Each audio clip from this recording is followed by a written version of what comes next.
उपस्थित थिबा मोर बड़ बड़ भाई और भौणी माने आज हेउची पवित्र शिशु दिवस आम स्वाधीन भारतर प्रथम प्रधानमंत्री पंडित जवाहरलाल नेहरू जन्म दिवस। एही दिवस मते किछि कहिबार सुयोग मिलिथिबारु मु निजकु धन्य मने करूछि।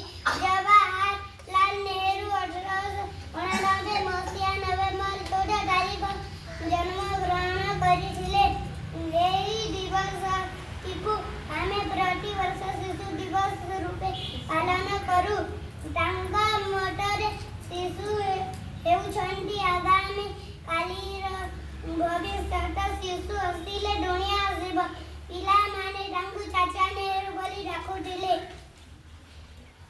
से 1964 मसीहा में 27 तारिखरे मृत्यु बरण करिथिले। ସେହି ମହାନ